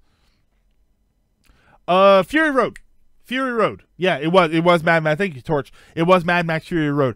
I remember being so excited that was nominated for an award for Movie of the Year, because as a gritty, rough, violent action movie, they're usually immediately glossed over. Normally, they don't even bother. So the fact that it was up there for Movie of the Year was so amazing to me, that they actually looked at it and said this, because Fury Road, if you guys have not seen Mad Max Fury Road, unbelievable movie. I thought that movie was great. Remember when Suicide Squad won what was it for? Yeah, probably. Oh, and Logan didn't win. Well, to be fair, the effects in Suicide Squad were pretty amazing. The fact that they made it look like those people deserved to be in that movie, that movie needed to be made at all, was a very amazing special effect. The Shape of Water won Best Film. Did it? I thought. What the hell is it? Moonlight. I got something up here that says Moonlight. Academy Award for Best Picture. Yeah, I have a movie up here that says Moonlight. Huh, I don't know. Loved Road Warrior more, though. Yeah, I thought it was a great movie. But yeah, they normally just overlook all of that stuff. So when, for Game of the Year, it all depends, back to Game of the Year, it all depends on what they're looking for in a game. I'm surprised, and like I said, I'm surprised in a good way that that Celeste is even there, because it's a pixel art game, which shouldn't matter, and it shouldn't. But I just wasn't sure if that was the sort of thing that the cumulative they look at and say, I don't know if this really needs to be Game of the Year. So I'm happy that it's really there. I think, though, admittedly, I think wasn't Undertale nominated for Game of the Year at some point? Moonlight won 2 years ago. Oh, okay, hold on. Maybe that's the problem. Hold on, maybe that's what it is. Yeah, I guess I'm supposed to be. 2018 is what I'm looking for. Damn it. No, stop. There we go. Why are you doing that? Oh. Hold on. I'm wondering what's happening, and I'm like, my laptop did. Yeah, okay. Shape of Water was okay. So yeah, the next one coming up is 2019. I was looking up 2017. I'm like, no, it's 2018. It's supposed to look up. Big budget AAA action titles get hyped at E3. Yeah, I guess so. Undertale won Best Game of All Time on GameFAQs 1 year. Okay, I knew that there was a thing about that. Honestly, I'm less caring about Game of the Year this time, and questioning more why Xenoblade Chronicles 2. Well, that is Hero Chaos. That was actually going to be a question. Do you guys think there are any games that got snubbed? Because the big problem last year, PUBG was nominated last year for Game of the Year, and I was furious at that because it was blatant. It blatantly bought its way in. They blatantly bought its way in, specifically because the game wasn't actually out yet. The game legally had not had a 1.0 release. That is required to be eligible for Game of the Year. It had missed the cutoff date, but somehow it got picked. In getting picked, people started to argue that other games did not get picked. Nier Automata was not one of the nominees. And a lot of people attributed that to stuff like, PUBG got in, and Nier Automata, a game that was amazing and was actually eligible, didn't get in. Yeah, I don't like PUBG specifically for that. And that was another one of those issues where I thought I was just being obnoxious and nitpicky, and it turned out a lot of people said the same thing. Like, they didn't like that it was in there because it legally, according to their own rules, didn't belong there. Yeah, last year was PUBG, Persona 5, Mario Odyssey, Horizon Zero Dawn, and Legend of Zelda Breath of the Wild. I knew, people were saying, oh, Horizon Zero Dawn's going to win. I knew it's between Mario Odyssey and Breath of the Wild. Come on. It's nice to believe that that's not the case, but Xenoblade 2 and Torna. The whole time I thought Overwatch was on the list because of all the hype and recognition. Oh, No, well, Rye Game of the Year has to have come out that year. Overwatch, I think, did win last year for best ongoing series. And then I think like there are rules for what qualifies games. Like I think for best ongoing series, you had to have had a release within that past year, or significant DLC. Like there are rules for what makes games eligible. Horizon Zero Dawn was sick for a new IP. I have it downstairs and there it sits. Yeah, it's just it's not a matter of buying your way in. It's about the Game Awards, just a popularity contest. Yeah, but they still have rules to allow certain games in, and I can't help but wonder what made them break that. And that's the thing. They have rules. So what made them break that one rule? I can't not think that it was money. I still think Splatoon 2 should have qualified and been nominated. Splatoon 2 is very niche, but as far as a shooting game, because wasn't it nominated for shooter? I thought it was nominated for a shooter. I haven't played Xenoblade 2, so I can't. I know that people loved Xenoblade 2. That's a game that I still hear people talk about. Yeah, I wanted Horizon to win, but I knew it was going to be Zelda. Of course, it was going to be Zelda or Mario. There's no question of that, and deservedly so, because if it should, I loved Mario Odyssey, I loved it, but I don't think that it was better than Breath of the Wild. And judging by what I've seen and the way I've heard people talk about it, I don't know that it was better than Horizon Zero Dawn. Truth be, if we're being totally honest here. I mean, I played Mario Odyssey for 70 hours, beat it, got all the moons, got 999 moons, and that's it. I'm done. I have yet to ever pick the game back up. Breath of the Wild, I think I made it to just under 300 hours, and I haven't played it again since. I got enough of the little green feather, the green leaf guys, the Korok seeds. I got enough of those to upgrade all of my stuff, and then I just stopped looking for them.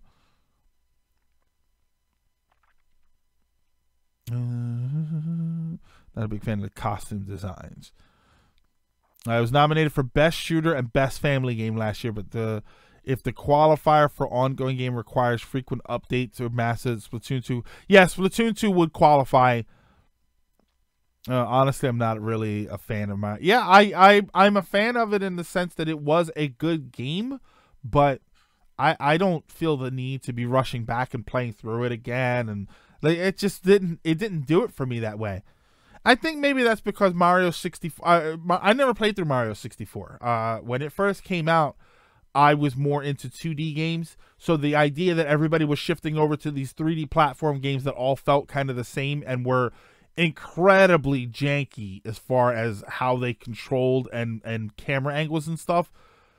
Nobody can deny that was a dramatic problem at the beginning of 3D platformers. So I was not boycotting 3D platformers, but I was kind of like, I really don't feel like playing another 3D platformer. I'm gonna be the weirdo to say the best game of the and some random I think the problem there was that it was a very niche game. It was a very, the people who love it loved it, but they represent a small portion of the population. And I think that's the problem with that game. Persona 5. All right. We're running long here, so let's jump to the next topic here. This may actually be a short topic. Sony has announced that they are not going to be at E3 2019. I don't know what that's supposed to mean. I honestly don't know what that's supposed to mean. Notifications. Why did you do that? Oh, Sally, you missed kind of a lot. Oh, Sally, you missed the part where we bashed Monster Hunter World into the ground because we hate it so much and we don't like anybody who plays it. Oh God, you missed it. If only you were here to defend it.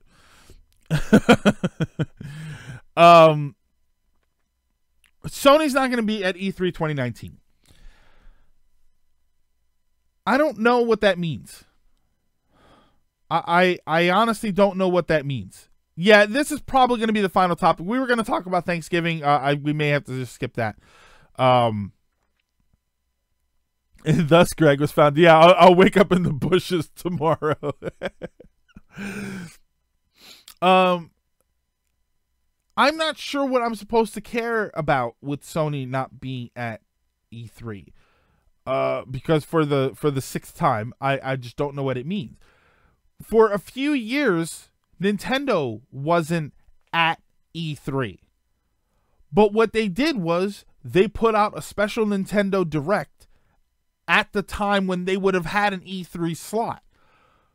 So they weren't at E3, but the time of E3 was still a big time for a presentation for them. We've had this discussion before with Nintendo, where Nintendo they don't go all out for E3. They don't have, what was it, Sony last year that had the Cornelius Boots, the guy playing the shakuhachi, the Japanese flute, and it was for the Ghost of Tsushima, and they had the guy playing the banjo for Last of Us 2. They had all this stuff, and it's like, all right, well it's a nice spectacle and everything, but maybe you don't actually need to do any of that to get the word out about games that are coming out. So when Sony says we're not going to be at E3, that doesn't necessarily mean that we're not going to get a whole bunch of announcements from Sony. They could easily run their own thing. We like I said, we've talked about it before, where Nintendo, they did a bunch of years, but they weren't there. They didn't have to be there because it was still announcement time, and they still do announcements throughout the year. Maybe this is just Sony starting to do that. Maybe we don't know that Sony's not going to show anything during E3. All we know is that they're not going to have a stage presentation. Okay. I'm just not entirely sure what it's supposed to mean. Hey, Craig. They really have nothing to show, which is highly unlikely. Yeah, I don't think that's unlikely. Hero Chaos, I don't think it's unlikely that they have nothing to show, because the stuff they showed last year, a chunk of it they showed the year before. So they'll show whatever they have, even if we've already seen it before. Copy Nintendo going to start doing something akin to Nintendo Directs. Yeah. We don't have anything to show, and they want to do a repeat of last year. Yeah, because the repeat of last year was a repeat of the year before. But some of those games, all those games from last year, I think came out. All of the big games from last year, I think, except for Ghost of Tsushima, came out already, right? Because God of War came out, Spider-Man came out finally. Last of Us 2, I thought that came out. Yeah.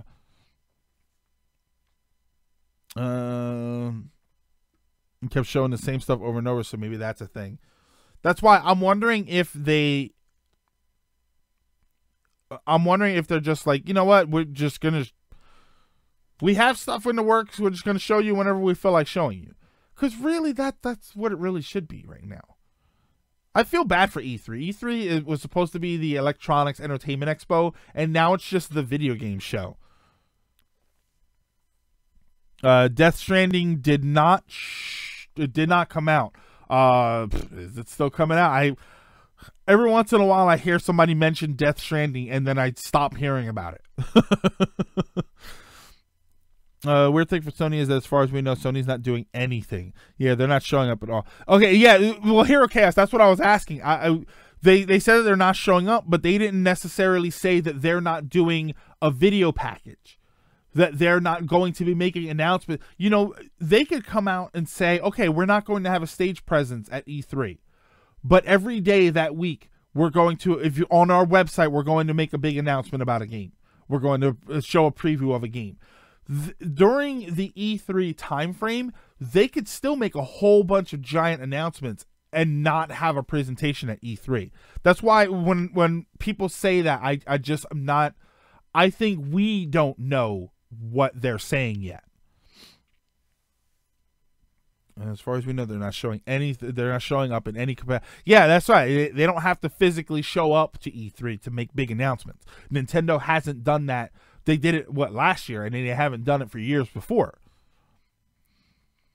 Last of Us 2 is scheduled for June 11th. Okay. Yeah, I wasn't sure. For some reason, I wasn't sure if that came out or not.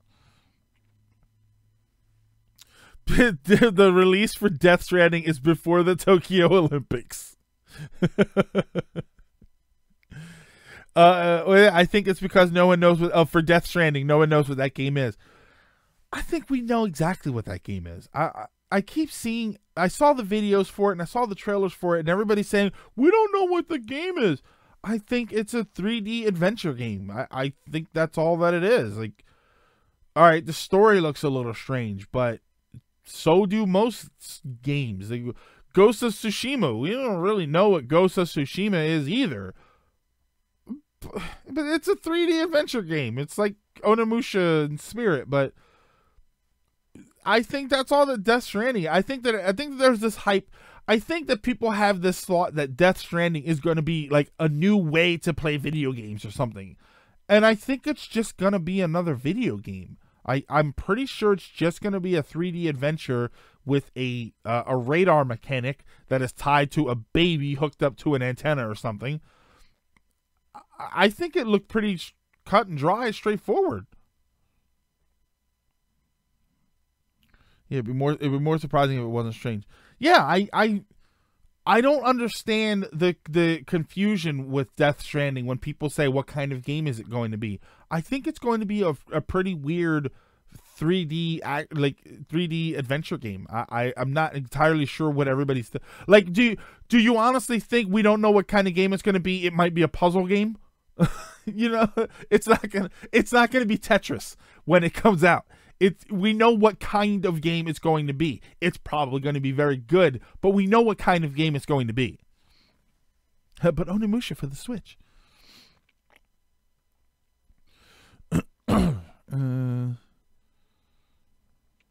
Hey, Phoenix. All right, guys. Because see, Sally, we're gonna go play some Red Dead Redemption 1. What happened to 2? No Red Dead Redemption 2? Yeah, other than Snatchers, Kojima makes action games. Yeah, it's gonna be. Yeah, I don't understand. Like, the same thing happened with Cyberpunk 2077. Where everybody's like, what kind of game is it gonna be? Oh my god, it's gonna be an adventure game. It's gonna be first person or third person.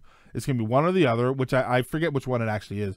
But like when it was coming out, before they had shown that 40 minutes of gameplay, it's like, what kind of game is it gonna be? It's gonna be an action adventure game. I'm not sure what else you're looking for.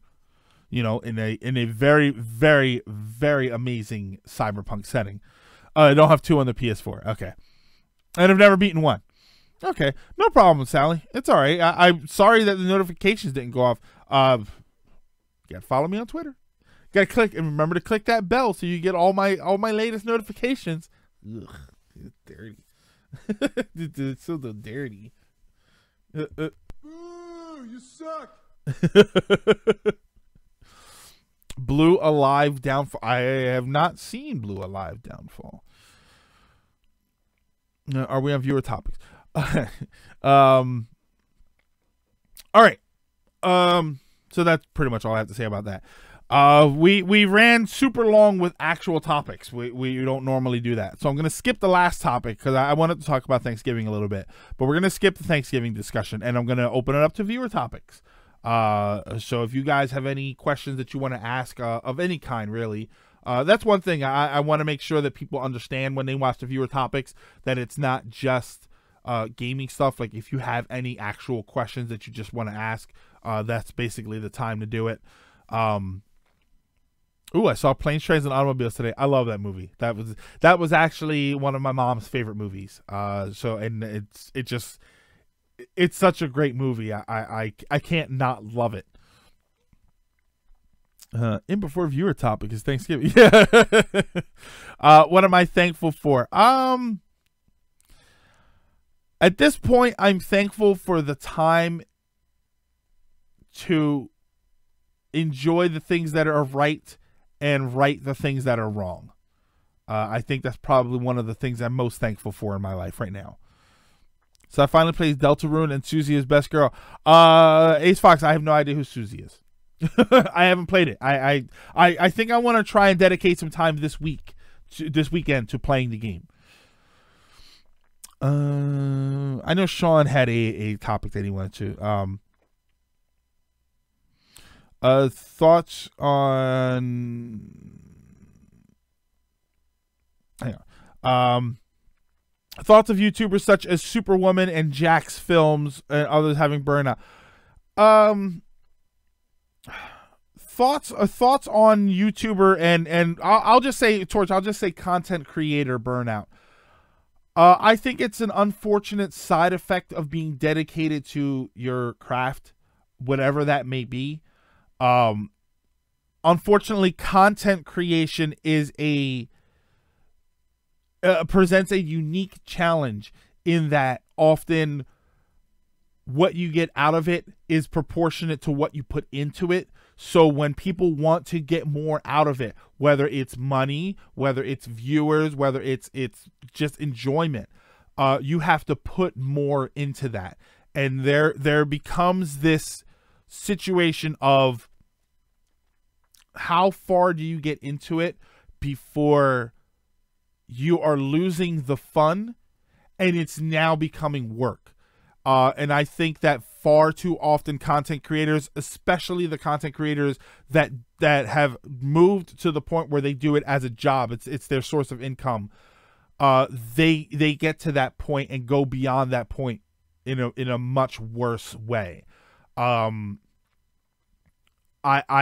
hope that it's possible to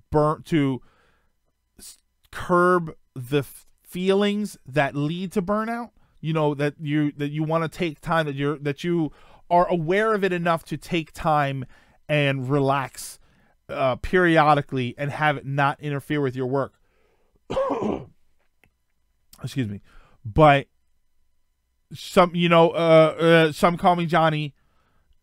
Constantly, he's up late at night working, he's editing videos and stuff, and that stuff is great. And from a fan standpoint, it's great to see that stuff and see the dedication.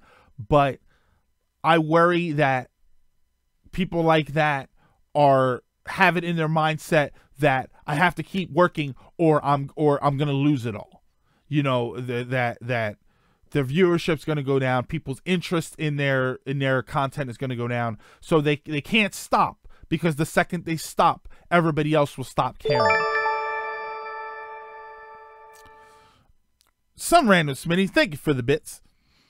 Yeah, so I worry that there is and then you have to couple the concerns that go into this industry along with all of the work. And when you think about all of the algorithm issues that YouTube's been having and the Article 13 stuff, especially in the UK, these are extra problems. Because you're worried about this stuff, you working so hard doesn't stop. If anything, some people feel like they have to work more to compensate for the fact that YouTube is now going to start screwing with their money. So it makes things worse. And then just having that stress in the back of your head makes things worse. Or it's not even in the back of your head, it's right in the front, affecting everything. So it's understandable, but it is unfortunate. And I hope that we get so big here that these are the kinds of problems we have, but I hope we never have these kinds of problems. It's the money issue where rich people have their own problems. I hope to one day have the problems of rich people, because it would mean that I have millions and millions of dollars. But at the same time, I hope I really don't have to deal with those kinds of problems, because that just sounds awful. What's a good mashed potato recipe? Fresh is just the way to go. Put some garlic in it. Mince up a lot of garlic and put some garlic in it. Other than that, a basic recipe for mashed potatoes will work fine. Make them a little extra creamy. I love them a little extra creamy. But go ahead and grate some garlic in there too. Pushing Stan Lee shirts lately. What are your thoughts on stuff like this? Do you see them as lilac? Yeah, I unfortunately I do kind of see it as cashing in on his death, unless that money, a large portion of that money goes to charities that he supported.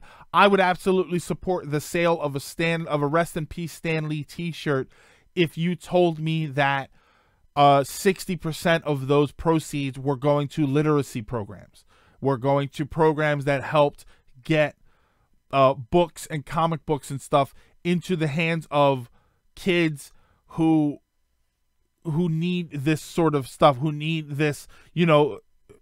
It sounds weird to say comic books for needy kids because they probably need food and shelter more, but the arts are important, and comic books are a great representation of the arts. They're a great representation of both storytelling and visual art styles. So the idea that you make sure that kids have access to this stuff is important. It's important for their development. So if you told me that you're selling Stan Lee merchandise and that most of the proceeds or a large portion of the proceeds are going to those sorts of programs, I think Stan Lee himself would say that's a good idea. Why don't game devs release more games all year round instead not during specific seasons? I apologize too. I'm kind of up on the chat, so I'm if you guys are posting new stuff, I don't see it. Sean, in all honesty, I think a lot of it comes down to money. Believe it or not, I think a lot of it, there's a reason games release at the end of November, beginning of December. There's a reason some certain kinds of games release at the beginning of the summer. I think that, in the spring, right before graduation time, like, I honestly think a lot of that comes down to money, where it just is more valuable for them to release games when people's money is at the high. Middle of January seems like a horrible time to release a video game, because a lot of people are coming off of the Christmas season. They're watching their money more than any other time of the year. They may not even have money to spend. I've heard something like January 18th, it's some date around there, is considered the most depressing day of the year, like legally by clinical studies, that it's the most depressing day of the year, because that's when credit card bills start to roll in from December spending. So people are less likely at the end of January to rush out and buy a bunch of luxury items, which is what video games are. They are luxury items because their money is tight at a certain point. But when the gift-giving seasons start up, it seems like that's usually the best time to release certain things. That's really as best an answer that I can give. Thoughts on Goku in the Macy's parade? I'm gonna try and jump ahead here so I can see all of the chat. Thoughts on Goku in the Macy's parade? I think it's great. I think it's hilarious. I think it's a little weird that I didn't like, kind of like when we were talking about the game of the year. I don't know what standards they use to pick characters, but it's kind of surprising that they picked Goku Blue, which is very amazing. I'm a little upset that they have a Goku Blue balloon and not an Ultra Instinct Shaggy balloon, so it does kind of bother me a little bit. Thoughts on Devil May Cry getting a Netflix show by the Castlevania team? I think that fits very well. I think that fits incredibly well. I think Spider-Man PS4 does a good job of reminding me why Spider-Man. Okay. Underneath the message is a regular guy trying to balance his personal life with his superhero life, and he's not very good at it. You play Halo Wars 1 or 2? No, I have not played them. I played Halo 1, 2, and 3, and then that's it. I have Halo 4, and it was on the Xbox 360, but I knew I picked it up lately. I picked it up for like $3 somewhere. but I knew that Halo 5 was on the Xbox One, so I purposely did not play 4 because I figured if it's to be continued in 5, I'm not going to be able to play the next one because I have no interest in buying an Xbox One. If I find one in the trash or am given one, I would absolutely take it. But I have no interest in owning an Xbox One except maybe for Killer Instinct. Vacations exist for a reason. You got to see them make them work.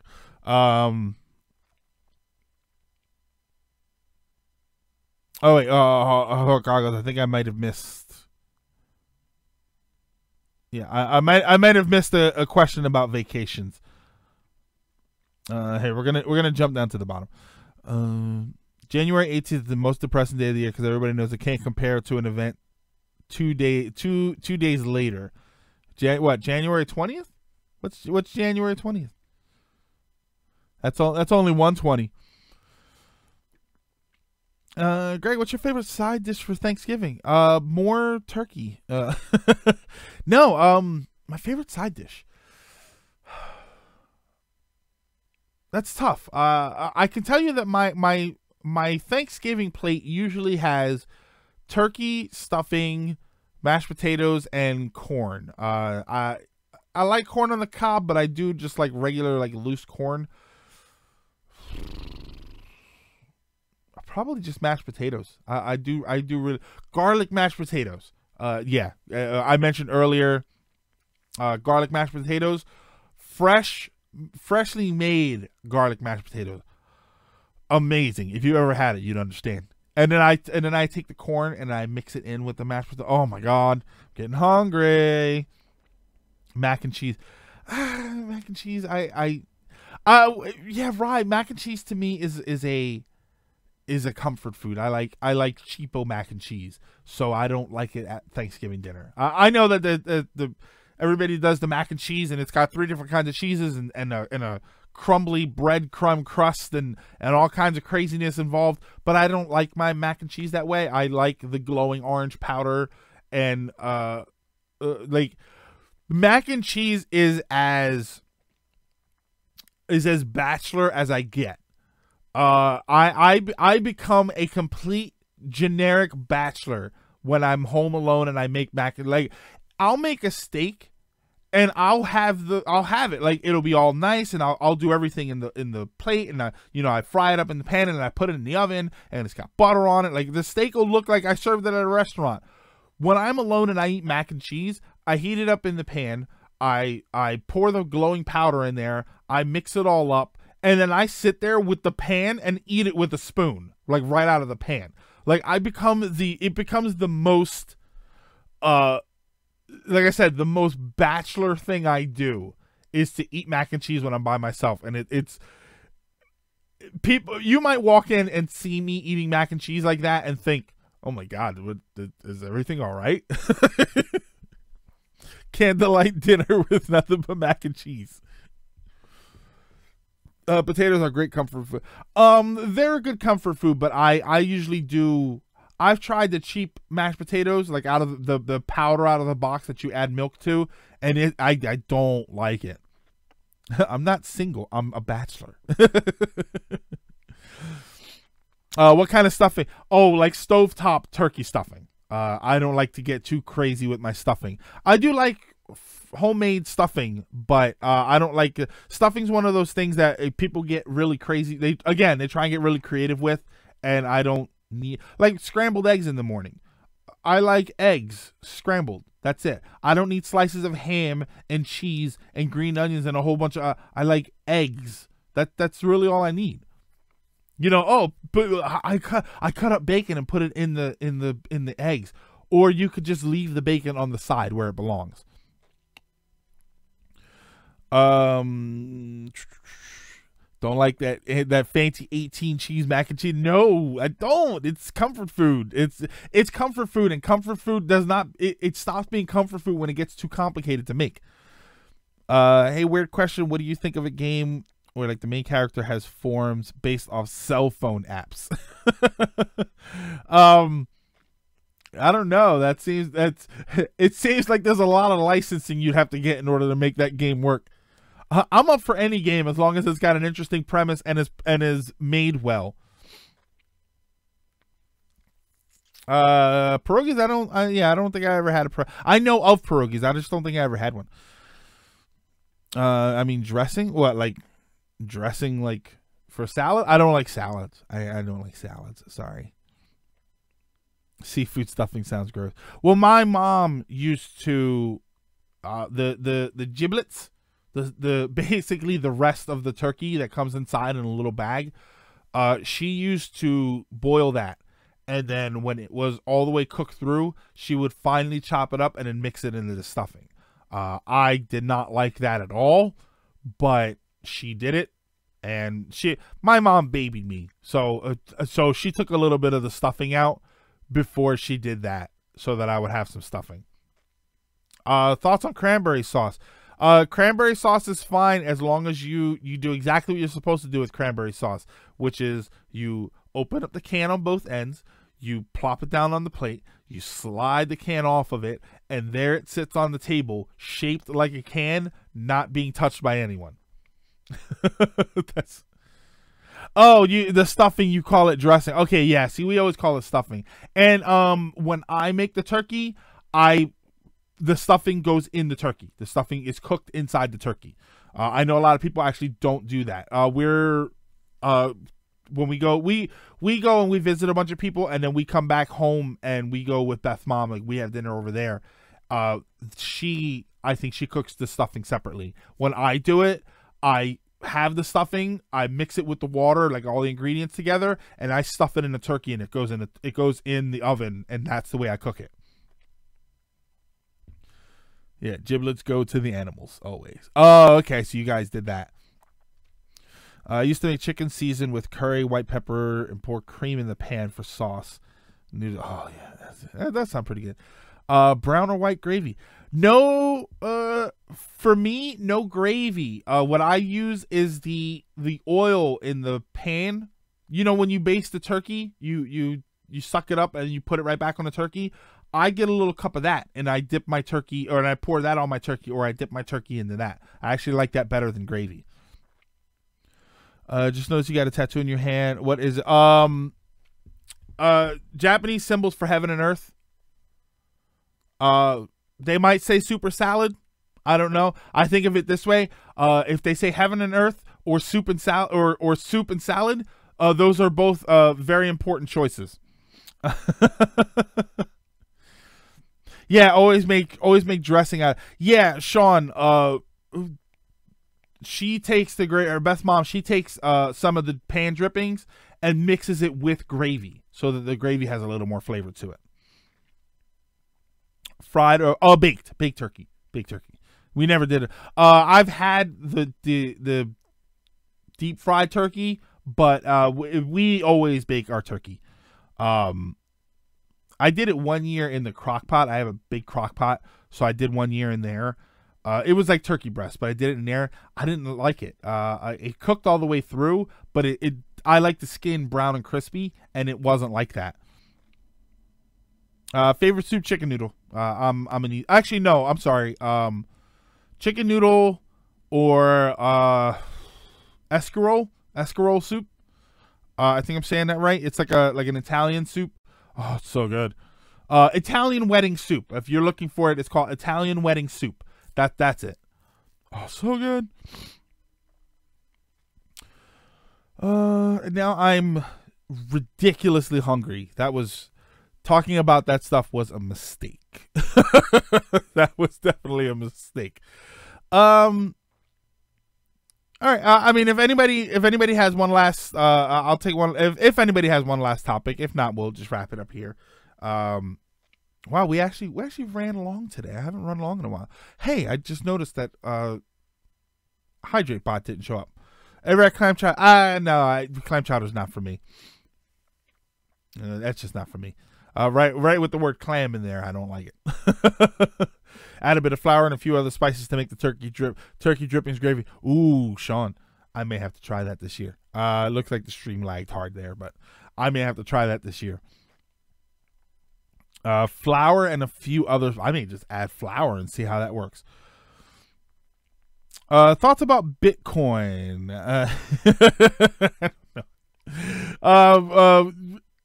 I think cryptocurrency is used for crime. That's what I think about that. Best pizza topping. Best pizza topping is more cheese. Extra cheese. I love extra cheese. We still got to discuss it. Yeah, Sean, I think that's going to have to count as our Thanksgiving discussion.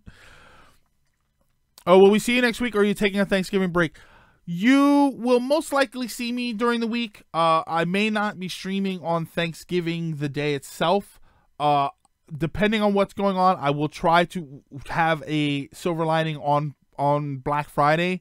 So we'll see what happens. Did the mic crack a few times earlier for people, or are my speakers finally? Lilac, it might have been me. I have my volume up a little bit higher than usual. It makes it easier to do the editing later on. Yeah, Hydrate Bot is dehydrated. Yeah, so you'll see me next week. You'll definitely see me. You should definitely see me Monday and Tuesday. You will not see me on Thursday. You most likely will see me on Friday. Do you marinate the turkey? Just periodic. No, actually, her mom makes the turkey, and she uses one of those oven bags, so it just kind of naturally keeps everything very juicy, very delicious. But that's going to do it for today. Thank you guys so much for stopping in, for hanging out, for being part of the discussion, and for leading the discussion towards the end there, and for making me ridiculously hungry because now I have to go downstairs and eat tons of food that I really don't need to eat. If you are watching this on YouTube, be sure to click the links down below and follow me on Twitter and Twitch. We do the show live every Friday from 3 to 5 p.m. Eastern Time. If you are watching this right now or through a VOD on Twitch, also check the links down below and follow me on Twitter and YouTube. That way, YouTube is where the VODs here go away after a little while, but I do archive everything over to YouTube. So if you are watching this and you ever miss a future episode, I can't imagine why you would want to miss a future episode. But if you do, they'll be over on YouTube, so be sure to follow me there. And give me a like, comment, and subscribe. But thank you so much, everybody, for stopping in and for hanging out, and this is episode 35. This is episode 35, and I started streaming last November, and very lightly. I like, that was my first stream, and I was very much I really wasn't sure how much I was going to enjoy it, how much of it I was going to do. And here we are 35, 36, because I think we missed a couple of weeks. 7 weeks later since I started doing this. And I feel like we're still going strong. I definitely am interested in doing this for a much longer time. So, but I can't do that without you guys' support. So, however you can support me, you share the streams when it goes live. Whatever you can, let people know, share the YouTube videos when they go live, but whatever you can, just, so we can grow. We can the more we grow, the better we can do this. And I want to do this with you guys. So thank you so much. Have a great day. Stick around after the end card, and we'll see if there's anybody to raid. But for right now, have a great night. Spend the weekend playing some good games, and then be sure to talk about it with all of your friends, or online, whatever you want to do. Have a great one. Oh, wait. See, I always have to get this ready. Okay, there we go. Have a great one, everybody.